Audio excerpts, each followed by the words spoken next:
September, the last photographs of the Queen, 96 years old and still at work, meeting the new Prime Minister at Balmoral, a duty she had been keen to fulfil, and one we now know was her final duty after 7 decades of public service. Around 4 o'clock this afternoon, a number of the Queen's family arrived at Aberdeen Airport. Her grandson, the Duke of Cambridge, was first to emerge, followed by her daughter-in-law, Sophie, the Countess of Wessex, and then her 2 youngest sons, Edward, the Earl of Wessex, and Andrew, the Duke of York. The Duke of Cambridge drove the family group to Balmoral to join his father and other members of the family already there with the Queen. Harry, the Duke of Sussex, arrived separately later in the evening.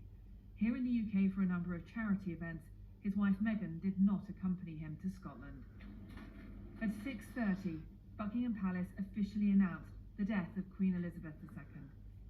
Following tradition, the statement was attached to the palace gates by 2 footmen as tributes began. Queen Elizabeth II was the rock on which modern Britain was built. Our country has grown and flourished under her reign. She was the very spirit of Great Britain, and that spirit will endure. She has been our longest ever reigning monarch. It's an extraordinary achievement to have presided with such dignity and grace for 70 years. And with the passing of the second Elizabethan age, we usher in a new era in the magnificent history of our great country, exactly as Her Majesty would have wished, by saying the words, "God save the King."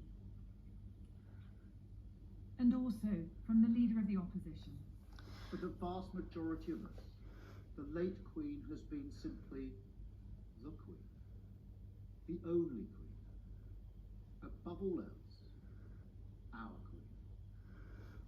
As we mourn her loss, we should also treasure her life, our longest serving and greatest ever monarch. Above the clashes of politics, she stood not for what the nation fought over, but what it agreed upon. Throughout the day, there had been growing unease about the Queen's health. In the Commons, as Keir Starmer stood up to speak, opposite him the Prime Minister was being told of the Queen's condition. Information passed to Angela Rayner, Labour's deputy leader, who left her seat for a while to discuss the development, before the Speaker of the House addressed the chamber. I know I speak on behalf of the entire House when I say that we send our best wishes to Her Majesty the Queen, and that she and the royal family are in our thoughts and prayers at this moment. Cheered by onlookers, one of the Queen's last royal engagements was in July, with her daughter, Princess Anne, opening a new state-of-the-art hospice in Berkshire. But these kind of visits had become rare over the past year, as the Queen relied on her walking stick, her mobility compromised.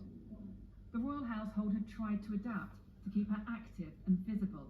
A golf buggy at the Chelsea Flower Show helped keep the Queen comfortable.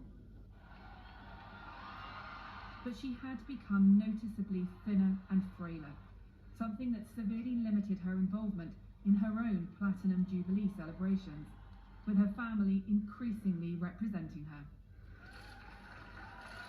At the weekend, her son stood in at the Braemar Highland Games, always a favourite event for the Queen that she reluctantly missed. Like so much of her life, the decline in her health was played out in public. Duty may have got harder to manage physically, but mentally, even emotionally, the Queen remained engaged and working to the very end. Some of the lovely images there, including the image of the Queen inviting Liz Truss to form a